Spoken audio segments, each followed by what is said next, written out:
I'm going to cover the features, basically most of the things I've done. This is the game. This is the game. I'll show different features. So I have this system here.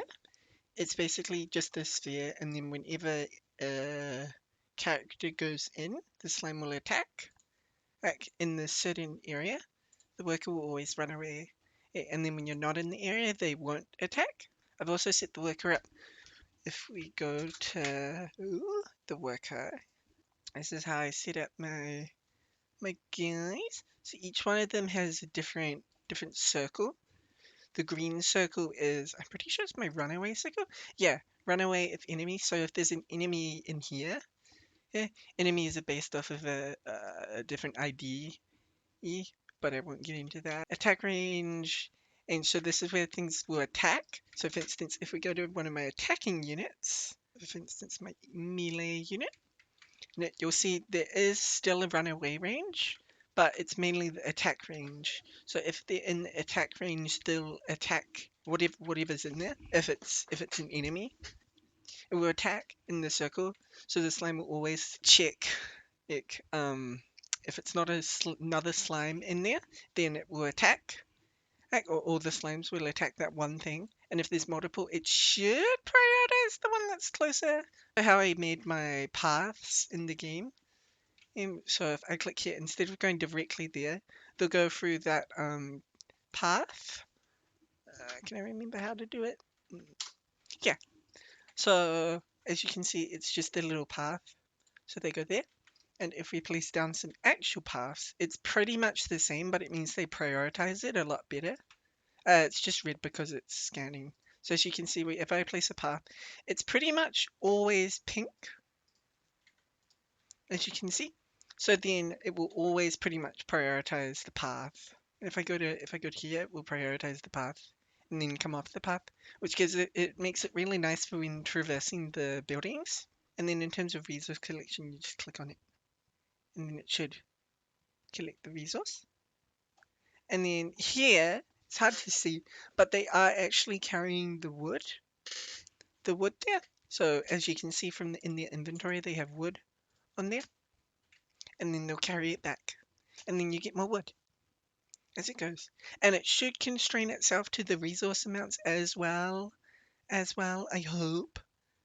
I hope. Don't worry about the mannequin. He's fine. And then the tree falls over once the total wood's gone. There's also the cool building system.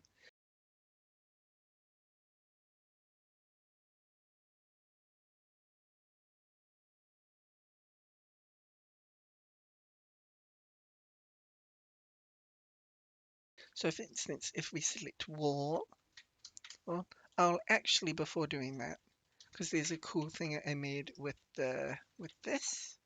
If we wait for that to go down, really cool building animation. It's pretty simple. And then we simply make some walls. You can click and drag these as well, like that, and then make this.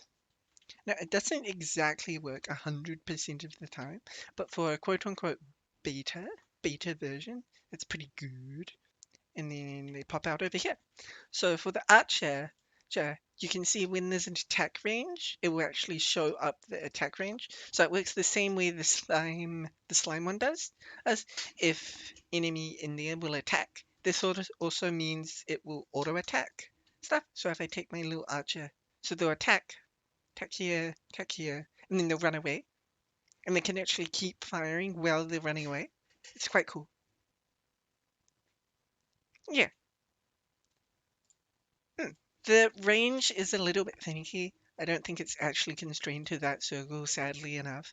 Uh, but it works for a demo being if I walk up these stairs up here and they get on the wall, the range gets a lot bigger because they're like elevated so they can see more. There's also training and getting more like workers in that, obviously. But you'll see you can't do it because there's not enough population. It doesn't say population, but there's not enough population because 1 out of 1. So in order to increase population, you have to make these are all set to 0 for testing purposes.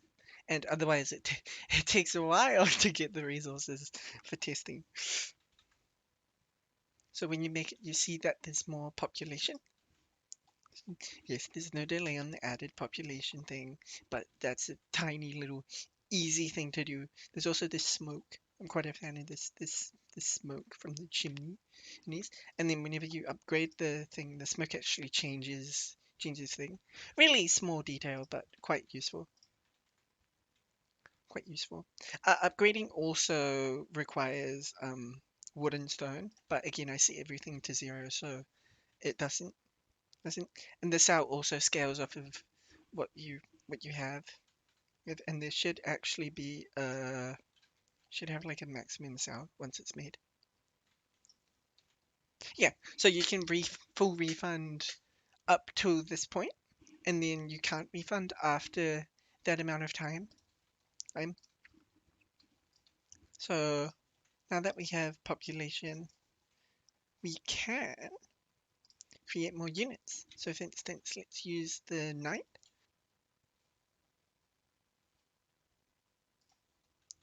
Yep. So you'll notice this one's attack radius is a lot smaller from the archer. It's also less likely to run away. So just like the archer last time, if we click on this line, it'll attack and they'll actually properly attack. You can also look at the knight's health bar. Now there's no way to heal them because I didn't add food. There's also the footprints that I added, but like you can't really see them. It's this tiny slice of life feature. And if we select both of these, you'll notice the knight's health gets lower. So if you have like a big battle of units, you'll be able to see their health go down. You'll notice their health goes down in the little thing as well. And then when they do that, they're gone. Yeah. So yeah, it's quite cool. It's quite cool. I'm a big fan of the smoke, as I mentioned before. This is the big map. It's the big cool map. And here I have a lot more navigation AI helpers. If we go to top view, and then turn on navigation, there's a lot more navigation things I've done. So I created what's it called? Uh, priority, but it's not as high priority as the path uh, that just helps the AI traverse the environment a bit better. Because when I was testing it, I found out you'd get them to go to here, and then they'd walk all the way over, and then they'd just get stuck here. So the AI helpers are meant to help fix that. I also have a bunch of post-process volumes and lots of 3D sound in the area. So I'm going to turn off this fog just so we can see a bit better. There's, if we go to sound, I have lots of 3D sound things, which basically means here's where it's full, and then it basically fizzles out to the second circle, and then so it gives the effect that like there's 3D sound. And if you have headphones on, then it will go from like ear to ear when you pass by. It's really cool.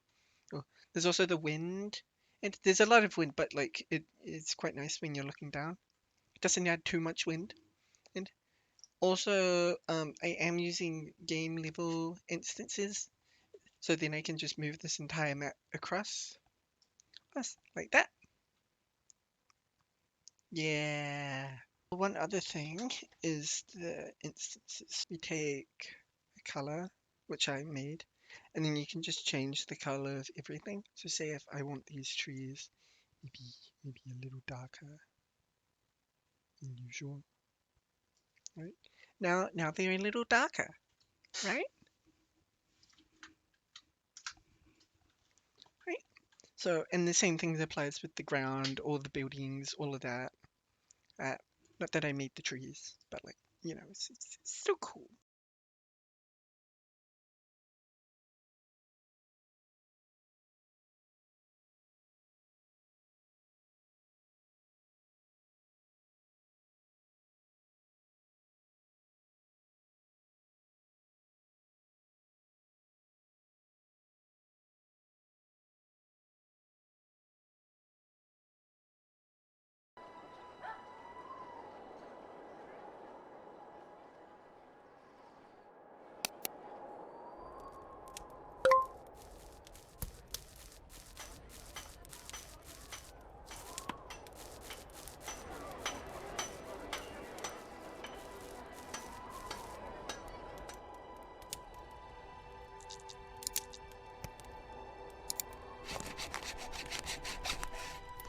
Anyway, let's go on to gameplay.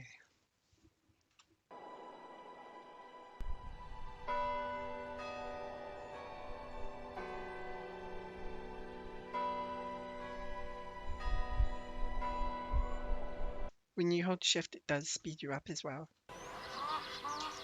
So here you can kind of see what I'm talking about with the birds. So you can't really hear them here.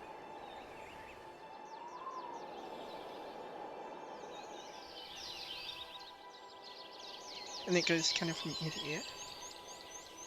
Again, if you don't have the headphones on, this is probably absolutely useless information, but it is there. So I tried to have multiple kind of biomes, being the flat grassy biomes, and then you get the rocky biomes, and then as you go up there's more big trees.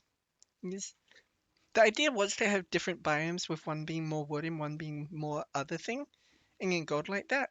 But then it gets a little imbalanced. So we decided, let's just have slimes, and then to get gold, you have to fight the slimes off, and then you can harvest gold and stuff. Well, each person has their own gold thing. Or thing. I'm quite proud of this biome. It's quite relaxing because when you go in, you can see the rain, and of course the post process changes. There's also raindrops. You can see them if we go here. See the little raindrops when they hit the ground. You can see it easier in the main menu. But it's really cool. Things like the knights and the archers in the wall, you won't be able to access them until you upgrade the town hall. Oh, so when you upgrade the town hall, more things will become accessible to you. And I can't do this because I have no wood. So it does actually work. I know when you click off, it does that, and then but like you can't click on it, so it's fine, I think. It will give you a random spawn point along the map. Fog also adds that kind of fog of war effect in a way, being that this is kind of fog of war, and then when you zoom in, it gets a lot more brighter and you can see a lot more. So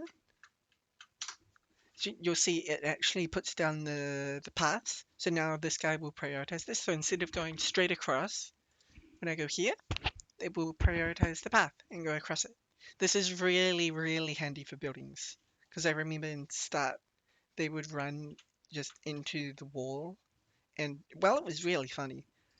Super, super unpractical. Navigate perfectly pretty much with the paths, which is really nice. It's really nice. And they're a bit wider so multiple units can go across. Gate code. If we go here, the gate shall open. And if you would go here, the gate will close.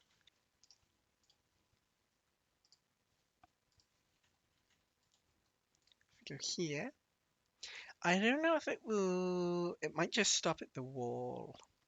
We'll see. Yeah, it just stops at the wall. But once it cuts down the tree, which it won't do because it's full of resources, it will prioritize the gate. Is what I'm trying to get at. So we'll go through the gate, and if you have more resource thing, which I can do if I upgrade this, there we go. It'll bring the resources back through the gate, which is a really cool feature. And it will also shut. So if it's open like this, if an enemy comes over here, it will actually shut so the enemy can't get in. But yeah,